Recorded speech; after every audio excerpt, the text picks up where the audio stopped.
நிறைய இருக்கு போறோம். இந்த இடம் வந்து கிட்டத்தட்ட இந்த சென்டர் கட்டி எத்தனை வருஷம் ஆகுது. 40 ரூபா கொடுக்குறோம் மூட்டைக்கு. ஏன் இந்த இடத்துல ஒரு 4 தாய்த்த கொட்ட கூடாதா? இல்ல விவசாயிகிட்ட பணத்தை வாங்கி கொட்ட வேண்டியது தானே. லாரி வந்து நெல் எடுக்க முடியாதுங்கிறாங்க, ரோடு சரியா இல்லைங்கிறாங்க. அதனால கவர்மெண்ட் தானே பராமரிக்கணும். பேசுறாங்க, நியூஸ்ல பேசுறாங்க, முதலமைச்சர் பேசுறாங்க, எல்லாம் பேசுறாங்க, உணவு அமைச்சர் பேசுறாங்க. இங்க என்ன நடக்குது? இங்க விவசாய சந்தையில் அடிக்கிறோம் முறைச்சு. நான் வந்து மொத்தமா வச்சுக்கிறேன் கோயில் பங்கு. அவங்க பேச போடுறாங்க கோர்ட்ல. நாங்க என்ன பண்ண முடியும்? பணம் கட்டினாதான் சர்டிபிகேட் கொடுப்பாங்கிறாங்க. என்னங்க பண்ண முடியும்? நாங்க என்ன சாவாய முடியும்?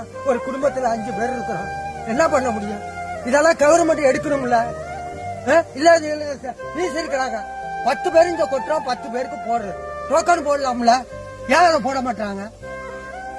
இந்த இடம் எப்படி இப்ப இன்ஜினை வச்சு இறக்கிறாங்களா? இன்னைக்குதான் இதுக்கு 9 விவசாயி நிக்கிறாப்புல. இதுல இறங்க தண்ணி இன்ஜினே தூக்கிட்டு வாங்க, தோண்டிகா போடுங்க. இதெல்லாம் எப்ப செய்கிற வேலை? செஞ்சு வைக்க வேண்டியதானே இந்த வேலையெல்லாம். சம்பாவில நெல் கொள்முதல் பண்ணீங்களா? அப்ப அப்படி போட வேண்டியதானே. இதை இதுல வர்ற அதிகாரி பூரா எல்லாம் வந்து பாடுறாங்க, போறாங்க, பாக்குறாங்க. அதெல்லாம் செய்ய வேண்டியது.